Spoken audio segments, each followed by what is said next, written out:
നോമ്പിനൊക്കെ ആണെങ്കിൽ ചായ ഇങ്ങനെ വാങ്ങിയിട്ട് കൊണ്ടുവരാൻ പറയും. ചായ വാങ്ങിയിട്ട് മൂപ്പരിങ്ങനെ കുടിച്ച് ബാക്കിയും കൊടുക്കും. അപ്പോൾ കുടിക്കുകയാണെങ്കിൽ പോ ചെയ്താൽ തരും. കുടിക്കുകയാണെങ്കിൽ അപ്പോൾ അള്ളാനാണോ പേടിക്കുന്നത് CM-നാണോ പേടിക്കുന്നത് ടെസ്റ്റ് ചെയ്യുന്നതാണ്. നോമ്പ് നോറ്റിട്ടാണല്ലോ റമദാൻ കുടിക്കുന്നത്. പക്ഷെ മൂപ്പര് ശരീരം കുടിക്കുന്നത് നമ്മൾ കാണുന്നുണ്ട്. അത് കുടിക്കാത്ത വേറെ ഉണ്ടാവും ചിലപ്പോ. പക്ഷെ മൂപ്പര് ശരീരം കുടിക്കുന്നത് നമ്മൾ കാണുന്നുണ്ട്. അത് കുടിക്കാത്ത വേറെ ഉണ്ടാവും ചിലപ്പോ. അത് നമുക്കറിയില്ലോ. അങ്ങനെ അക്കാലത്ത് അങ്ങനെ. പിന്നെ വന്നത് പിന്നെ ഇവിടെ ഷർട്ടില്ലേ ഇവിടേക്ക്. പിന്നെ അസ്സലാമു അലൈക്കും. പ്രിയമുള്ളവരെ, ഈ വിഷയം റമദാൻ സംബന്ധമായതുകൊണ്ട് മാത്രമാണ് കാണിക്കുന്നത്. ഇത്തരത്തിലുള്ള വീഡിയോകൾ നമ്മൾ പരമാവധി റമദാനിൽ ഒഴിവാക്കാം എന്നുള്ള ഉദ്ദേശത്തിലായിരുന്നു. ഇവിടെ CM മടവൂർ എന്ന് പറയുന്ന കോഴിക്കോട് പ്രദേശത്ത് മടവൂരിൽ ജീവിച്ചിരുന്ന ചിറ്റടിമേത്തൽ അബൂബക്കർ എന്ന് പറയുന്ന ആള്, ആ ആള് ഹയാത്ത് കാലത്ത് ചെയ്തിരുന്ന ചില കാര്യങ്ങൾ ഇന്നും ഇവരിങ്ങനെ പറഞ്ഞുകൊണ്ട് നടക്കുമ്പോൾ നമുക്കത് തുറന്ന് കാണിക്കാതിരിക്കാൻ കഴിയില്ല. അതിൻ്റെ അടിസ്ഥാനത്തിൽ മാത്രമാണ് ഇത് കാണിച്ചത്. ഇവിടെ അള്ളാനെയാണോ അതോ CM-നെയാണോ ഭയക്കുന്നത് എന്ന് നോക്കാൻ വേണ്ടിയിട്ടാണ് ചായ കൊടുത്തത് എന്ന് പറയുന്നുണ്ട്. അള്ളാനെയാണോ CM-നെയാണോ ഭയക്കുന്നതെന്ന് നോക്കാൻ വേണ്ടിയിട്ട് നോമ്പുള്ള ആൾക്ക് ചായ കൊടുക്കുകയല്ല വേണ്ടത്. ഇനി മറ്റൊരു കാര്യമുള്ളത്, CM ചായ കുടിക്കുകയും ചെയ്തിരുന്നു എന്ന് ഈ ആൾ തന്നെ പറയുന്നുണ്ട്. അതിന് അയാൾ തന്നെ ഒരു ന്യായീകരണം പറയുന്നത്, ഇവിടെ ഇരിക്കുന്ന തടി കുടിക്കുന്നത് നമ്മൾ കാണുന്നുള്ളൂ, വേറെ ഏതെങ്കിലും തടി കുടിക്കാത്തതുണ്ടോ എന്ന് നമുക്കറിയില്ലോ എന്നൊക്കെ പറയുന്നുണ്ട്. വേറെ തടിയില്ല സഹോദരന്മാരെ, ഒരു തടിയുള്ളൂ. ലോകത്ത് 1,00,000 ചില്ലാനും നബിമാർ വന്നു, അവർക്കൊക്കെ ഒരു തടി ഉണ്ടായിരുന്നുള്ളൂ. ഖാത്തിമുൽ അംബിയ ആദൻ നബിയുടെ പരമ്പരയിലുള്ള മുഴുവൻ മനുഷ്യരുടെയും നേതാവായ മദീനയുടെ മണവാളൻ മുഹമ്മദ് മുസ്തഫ സല്ലല്ലാഹു അലൈഹി വസല്ലമയ്ക്ക് ഒരു തടിയേ ഉണ്ടായിരുന്നുള്ളൂ, ഒരുപാട് തടിയൊന്നും ഉണ്ടായിരുന്നില്ല. പിന്നെ ഇവരിങ്ങനെ ഈ ഒരു കാര്യം പറഞ്ഞുകൊണ്ട് കുറേ തടിയുണ്ട്.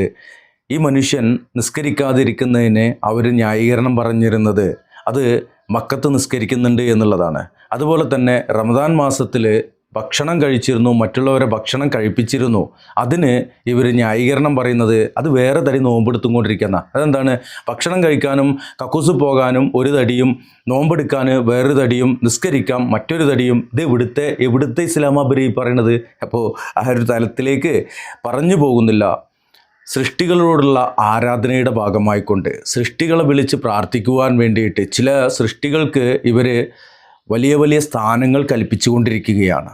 അതിൻ്റെ അടിസ്ഥാനത്തിലാണ് ഇതുപോലെയുള്ള കാര്യങ്ങൾ സംഭവിക്കുന്നത്. എന്നാൽ സൃഷ്ടികളെ ആരാധിക്കരുത്, സൃഷ്ടാവിനെ മാത്രമാണ് ആരാധിക്കേണ്ടത്. ആരാധന എന്താണെന്ന് വെച്ച് കഴിഞ്ഞാൽ ഇവർ പറയും നിസ്കാരം, നോമ്പ്, ഹജ്ജ്, സക്കാത്ത് എന്നുള്ള ആ ഒരു തരത്തിലുള്ള ഇബാദാത്തുകൾ പറയും. ആരാധനയല്ല അതൊന്നും എന്ന് ഇവിടെ പറയുന്നില്ല. എന്നാൽ യഥാർത്ഥ ആരാധനയായ അള്ളാഹുവോടുള്ള പ്രാർത്ഥന, ദുആ, അത് മറ്റുള്ളവരിലേക്കും വഴിവെച്ച് കൊടുക്കുന്ന ചില ആളുകളുണ്ട്. അവർക്ക് മനസ്സിലാക്കുവാൻ വേണ്ടിയിട്ട് ചെറിയൊരു പ്രഭാഷണം ഇതിൻ്റെ ബാക്കിൽ ചേർക്കുന്നുണ്ട്. മുജാഹിദ് ബാലുശ്ശേരി അദ്ദേഹത്തിൻ്റെ തനതായ ശൈലിയിൽ പറയുന്ന ആ ഒരു പ്രഭാഷണത്തിൽ നിങ്ങൾക്ക് മനസ്സിലാക്കാൻ കഴിയുന്ന കുറേ കാര്യങ്ങളുണ്ട്. സമസ്ത വിഭാഗങ്ങളിലെ സഹോദരങ്ങളെ, നിങ്ങൾ ഈ ചെറിയ 7.5 മിനിറ്റ് വരുന്ന ചെറിയൊരു പ്രഭാഷണമാണ് നിങ്ങൾ കേൾക്കുക. നിങ്ങൾക്ക് ഒരിക്കലും ഇതൊരു നഷ്ടമാവില്ല എന്ന ഉറപ്പ് ഞാൻ നൽകുന്നു. മുജാഹിദ് ബാലുശ്ശേരിയുടെ വീഡിയോയിലേക്ക്. ഇസ്ലാമിക വിശ്വാസ പ്രകാരം കല്ലും മുള്ളും മുരടും മൂർക്കൻ ബാബും കാഞ്ഞിരക്കുറ്റിയും ആൽത്തറകളും മക്ബറകളും ജാറങ്ങളും പുണ്യപുഷ്പങ്ങളും മണ്ഡപങ്ങളും ശ്രീകോവിലുകളും സൂര്യനും ചന്ദ്രനും നക്ഷത്രങ്ങളും ഗാലക്സികളും സൗരയൂഥങ്ങളും അതുപോലെ പാമ്പും പുലിയും സിംഹവും തേളും കടുവയും എലിയും പശു ഒന്നും ആരാധിക്കപ്പെട്ടുകൂടാ. മലക്കാരാധിക്കപ്പെട്ടുകൂടാ, ജിന്നാരാധിക്കപ്പെട്ടുകൂടാ, ഔലിയാക്കൾ ആരാധിക്കപ്പെട്ടുകൂടാ, ദർഗ പൂജ ചെയ്തുകൂടാ. സൃഷ്ടിയാണോ? ആ സൃഷ്ടിയൊന്നും ആരാധിക്കപ്പെട്ടുകൂടാ. ഈശാ വാസ്യോപനിഷത്ത് എന്ന് പേരുള്ള ഒരു ഉപനിഷത്തുണ്ട്. ഈശാവാസ്യോപനിഷത്ത് 12ാമത്തെ ശ്ലോകം. എന്താ പറയുന്ന അറിയോ? ഞാൻ നേരത്തെ പറഞ്ഞല്ലോ, സൃഷ്ടികളിൽ ഒരാളെയും ആരാധിക്കരുത് സൃഷ്ടാവിനെ അല്ലാതെ.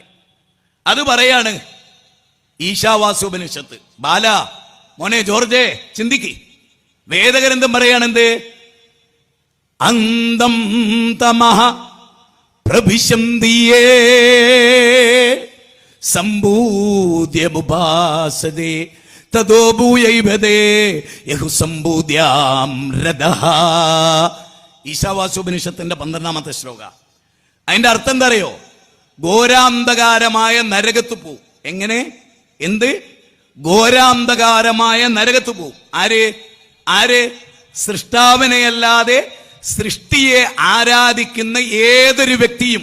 പശുവിനെ ആരാധിച്ചാൽ നരകത്ത് പോകുന്നതാണ് ഹൈന്ദവ വേദഗ്രന്ഥത്തിലുള്ളത്. ഞങ്ങൾ വായിച്ചു, ഞങ്ങളത് എല്ലാ സ്ഥലത്തും ജനങ്ങളോട് പറയുന്നു.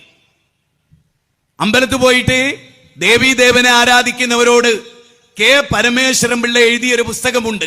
കെ പരമേശ്വരൻ പിള്ള ഹിന്ദുധർമ്മ പരിചയം എന്നാണ് ആ പുസ്തകത്തിന്റെ പേര്. ഹിന്ദുധർമ്മ പരിചയം. ശ്രീരാമകൃഷ്ണ മഠം, പുറനാട്ടുകര, തൃശൂർ. അത് മേൽവിലാസമാണ്. ആ ഗ്രന്ഥത്തിന്റെ 21-ാമത്തെ അധ്യായം 148-ാമത്തെ പേജ്. ഒന്നുകൂടെ ശ്രദ്ധിച്ചോ. ഹിന്ദുധർമ്മ പരിചയം എഴുതിയത് കെ പരമേശ്വരൻ പിള്ള. അധ്യായം 21, പേജ് 148, പാരഗ്രാഫ് 2, 1-2 വരി. ഇനി ഞാൻ പറയട്ടില്ലല്ലോ, നെറ്റിൽ അടിച്ചു നോക്കി ആ പുസ്തകം കിട്ടും. ഇപ്പൊ നോക്കിയാൽ മതി. ആ പുസ്തകത്തിൽ എന്താ പറയുന്നറിയോ? ഒരു ദേവിക്കും ഒരു ദേവനും സ്വന്തമായി കഴിവില്ല. എന്താണ്? ഒരു ദേവിക്കും ഒരു ദേവനും സ്വന്തമായി കഴിവില്ല. സാക്ഷാൽ പ്രപഞ്ചനാഥൻ കഴിവ് കൊടുത്താലല്ലാതെ ഒരു പുൽക്കൊടി നീക്കാൻ സാധ്യമല്ല. ഓ, സമസ്തക്കാര് ശരിക്ക് കേൾക്കേണ്ടതാണ്, പഠിക്കേണ്ടതാണ്. സമസ്തക്കാരെ, നിങ്ങൾക്ക് എന്തൊരു വാദമാണോ ഉള്ളത്, അതേ വാദാണ് ഹൈന്ദവ സഹോദരങ്ങൾക്കുള്ളത്. എന്ത്? ഒരൗലിയായിനും ഒരംബിയായിനും സ്വന്തമായി കഴിവില്ല. സാക്ഷാൽ അല്ല കഴിവ് കൊടുത്താലല്ലാതെ. ഇതേ വാചകം, ഇതേ ആശയം ഹിന്ദുധർമ്മ പരിചയത്തിൽ എങ്ങനെ വന്നു? അഥവാ ഹിന്ദുധർമ്മ പരിചയത്തിലുള്ള ആ വിശ്വാസം എങ്ങനെ നമ്മുടെ ജീവിതത്തിൽ വന്നു? മൊയ്തീൻ ശൈഖിനെ സ്വന്തമായി കഴിവില്ല. കെ പരമേശ്വരൻ പിള്ള പറയുന്നു, ഒരു ദേവനും ഒരു ദേവിക്കും സ്വന്തമായി കഴിവില്ല. ഒരു പുല്ല് നീക്കാൻ പോലും കഴിവില്ല, സാക്ഷാൽ പ്രപഞ്ചനാഥൻ കൊടുത്താലല്ലാതെ. ആ പ്രപഞ്ചനാഥനെ കുറിച്ച് ഋഗ്വേദം 10-ാം മണ്ഡലം 121-ാമത്തെ സൂക്തം 1-ാമത്തെ പറയുന്നത് എന്താ? ഹിരണ്യഗർഭഃ സമവർത്തദാഗ്രേ ബുധസ്യ ജാതപതിരേക ആസീത് സദാധാര പൃഥ്വിയും ദ്യാമുദേവായ കശ്മൈ ദേവായ ഹവിഷാവിദേമാം.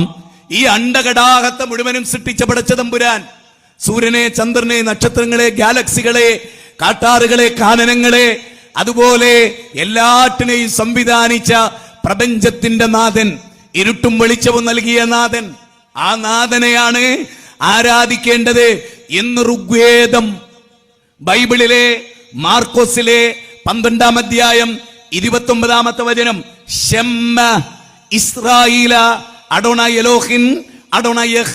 ഹീബ്രു ഭാഷയിലാണ്. ഹീബ്രു ഭാഷയിൽ പറയാണ് ഷെമ്മ ഇസ്രായേല. ഇസ്രായേൽ സമൂഹമേ കേൾക്കുക. വത്സ സൗമിത്രേ കുമാര, നീ കേൾക്കണം മത്സരാദ്യം വെടിഞ്ഞെന്നുടെ വാക്കുകൾ. ശ്രീരാമൻ ലക്ഷ്മണനോട് പറഞ്ഞ യേശു ക്രിസ്തു അനുയായികളോട് പറഞ്ഞു, ഷെമ്മ ഇസ്രായേല, ഇസ്രായേൽ സമൂഹമേ കേൾക്കുക. യാ അയ്യുഹന്നാസ്, അല്ലയോ ജനങ്ങളെ, ദുരിബ മസലും ഫസ്തമിഊ ലഹു, ഒരു ഉദാഹരണം ഇതാ പറയുന്നു. ഫസ്തമിഊ ലഹു, ശ്രദ്ധിച്ച് കേൾക്കണേ. ഖുർആന്റെ 22-ാം അധ്യായം 73, ഖുർആന്റെ 39-ാം അധ്യായം 17-18 ശ്രദ്ധിച്ച് കേൾക്കാൻ. ഇനിയോ മഹാഭാരതത്തിന്റെ ഭഗവത്ഗീതയുടെ തുടക്കമോ? ഭഗവത്ഗീതയുടെ തുടക്കത്തിൽ തന്നെ പറയുന്നത് എന്താണ്?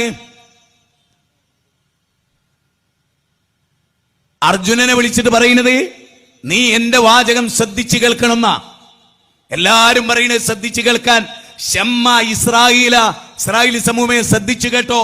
അഡോണാ എലോഹിൻ അഡോണാ യഹ്, യഹ് അഹദ് അഹദ് ഏകം സത് ബഹുദാ വിപ്രാവദന്തി യോ ദേവാ നാം നാമദാ ഏകേവ ത്വമേകം ശരണ്യം ത്വമേകം വരണ്യം. എത്ര വ്യക്തമാണ്! ഏകം മേഘം ത്വമേകം ജഗത്കർത്തൃ പാതൃപ്രകൃതൃ ത്വമേകം പരം നിശ്ചലം നിർവികൽപ്പം. 5 തവണയാണ് ഏകൻ. ദൈവം ഏകനാണ്. ലാ ഇലാഹ, ഒരാരാധ്യനുമില്ല ഇല്ലല്ലാ, വഹദായ ഏകനായ അല്ലയല്ലാതെ, അവന്റെ വഹദാനിയത്ത് അതാണ്. അപ്പൊ എന്ത് മനസ്സിലായി?